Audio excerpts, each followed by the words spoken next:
નાની વાતમાં આપણે આજે પુષ્ટિ સંહિતા ભાગ બીજો પાન નંબર 42-43 ઉપરનો પ્રસંગ છે.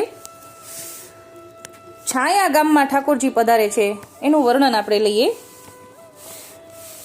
પાચા બાબાએ કહ્યું, કશરદાસ, ભગવતીજનો પોતાની વાણી દ્વારા છાયા ગામનું વર્ણન કરતા કહે છે કે પુરી સુદામાં પોર છે, છાયા ગોકુળ ગામ.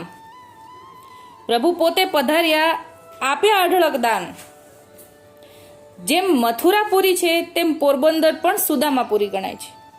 તે સુદામાપુરી પાસે છાયા ગોકુળ ગામ છે. એટલે ઠાકોરજીએ છાયાને પોતાનું ઘર જ માનતા હતા. પ્રભુજી છાયાને પોતાનું ગોકુળ જ માનતા હતા અને સેવકજનોને અઢળક શરણદાન આપી ગોકુળ સમાન છાયામાં પોતાને ઘરે સર્વ દેશાંતરના માર્ગનો શ્રમ નિવારવા પધાર્યા. એટલે પરદેશ કરીને અત્યારે છાયા પધાર્યા છે, પછી પાછા પરદેશમાં પધારવાના છે, એટલે કે શ્રમ નિવારણ કરવા પધાર્યા છે. રાજા ખીમાજી તથા અન્ય સેવકજનો આપશ્રીને પધરાવવા રાણાવાવ સુધી સામા ગયા હતા અને ફરી છાયામાં આપશ્રી પધાર્યા. તેથી રાજસી લોકોને અતિશય આનંદ થયો. એટલે કે હમણાં જ પધાર્યા હતા, પછી પરદેશ પધાર્યા, પછી પાછા છાયા પધાર્યા, એટલે લખ્યું છે કે ફરી છાયામાં પધાર્યા. પ્રભુજી દિગ્વિજય કરીને પાછા છાયામાં પોતાનું ઘર સમજીને પધાર્યા. આથી રાજા રાણી તથા રાણાના ઠકરાણા સર્વ રસમગ્ન બનીને અતિશય સુખને પામ્યા. પ્રભુજીને તથા લાલબાવા વ્રજેશ્વરને મનગમતા સુવર્ણની ભેટ ધરી. એ ગોપાલાલજી ગોપેન્દ્રલાલજી બંને બિરાજે છે. સુવર્ણના આભૂષણો ધરાવ્યા, સુવર્ણના હાર, તોરા, સુવર્ણના પાત્રો એટલે કે ઘડા વગેરે અર્પણ કર્યા. કંચનનો મેહ વરસાવી દીધો. એટલા સુવર્ણના આભૂષણો અને પાત્રો વગેરે અર્પણ કર્યા અને પોતાનું ધન્ય ભાગ્ય માનવા લાગ્યા. પ્રભુજી તથા રસિક શિરોમણી લાલબાવાને નિરખતા નર નારીના જૂથના નેત્રમાં પ્રગટ સ્નેહ ઝળકી રહ્યો છે. એટલે ઠાકોરજીને આંખોથી નેત્ર દ્વારા પાન કરી રહ્યા છે, ઠાકોરજીનું સ્વરૂપને નેત્ર દ્વારા પી રહ્યા છે. એટલે કે નેત્રમાં પ્રગટ સ્નેહ રસ ઝળકી રહ્યો છે. સર્વ મળીને વ્રજેશ્વરને લાડ લડાવવા અતિ આતુર થઈ રહ્યા છે. વિવિધ પ્રકારના રંગબેરંગી અદ્ભુત અવનવા સુંદર વસ્ત્રો પ્રભુજીને તથા વ્રજ રાજકુમારને પહેરાવે છે. લાલબાવા તો નાના છે, ગોપેન્દ્રલાલ તો અલગ અલગ વસ્ત્રાભરણ ધારણ કરાવે છે. ન શોભતા ઉતારી લે છે કે ના આ નહીં, આ ધરું, પાછા ધરે અને પછી જોવે કે ના નથી શોભી રહ્યા, આ નહીં બીજું. એવું છે કે વ્રજરાજકુમારને પહેરાવે છે ને ન શોભતા ઉતારી પણ લે છે અને અતિ સુંદર શોભતા હોય એ રાખે. સર્વ પ્રજ સુંદરીઓ પ્રભુજી ઉપર ફૂલની વર્ષા કરીને વધાવે છે. રાણાઓ પ્રભુજી પાસે સુંદર રંગના સુરંગ લાલ રંગના અશ્વો લાવીને દેખાડે છે. હવે આ બધા રાણાઓ છે ને છાયાના, એની પાસે ઘોડાઓ પણ ઘણા બધા છે. આ બધી એમની જે નર નારી છે એમની પાસે આભૂષણ ઘણા બધા છે. એ ઠાકોરજીને ધરી દીધા અને ઠાકોરજીને ધરીને જોવે છે કે ના કયું સારું લાગે, ના આ નથી સારું લાગતું તો હું વડું કરી દે. એવી રીતે હવે રાજાઓની પાસે પણ ઘણા બધા ઘોડા છે. એ અલગ અલગ રંગના ઘોડા લાવીને બતાવે છે અને જે મનપસંદ પડે તે ભેટ કરે છે કે ઠાકોરજી એમાં તમને કયો ઘોડો ગમે છે, આ ઘોડો ગમે છે, આ કલરનો ઘોડો ગમે છે, આ તો બહુ ફાસ્ટ ચાલે છે, આ ઘોડો રાખો. એવા ભાવથી અલગ અલગ બતાવે અને જે ઠાકોરજીને ગમે એ ભેટ ધરી દે. પ્રભુજીને અતિ પ્રસન્ન કરે છે. આ રીતે અઢળક ભેટ પ્રભુજીને તથા લાલ બાવાને મનગમતી ધરીને સર્વ અતિ આનંદિત થયા.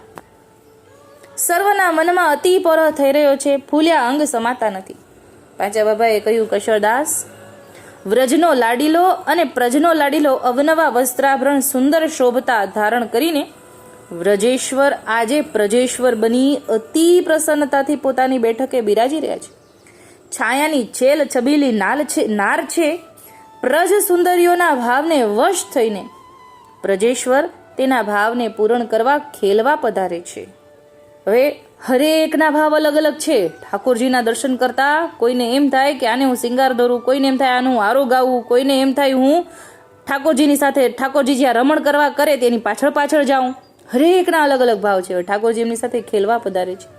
પ્રજ સુંદરીના પ્રાણ વલ્લભ તેના ઉરના આનંદરૂપ સુંદરીઓના હૃદય કમળના મધુમત્ત ભ્રમરૂપ બનીને આપ શ્રી પોતાની લીલા વિલાસનું સુખદાન કરવા સુખના સાગરરૂપ પ્રજ સુંદરીઓ સાથે ખેલવા પધાર્યા કે હવે જેને જેવો મનોરથ હોય પૂરણ કરી લ્યો, આ હું આવું છું સાથે સાથે.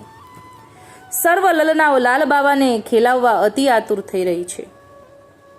ગોપેન્દ્રલાલજી માત્ર 5 વર્ષના છે, એટલે વાત્સલ્ય ભાવ, જેને જેવો ભાવ, હરેકને અલગ અલગ ભાવ છે.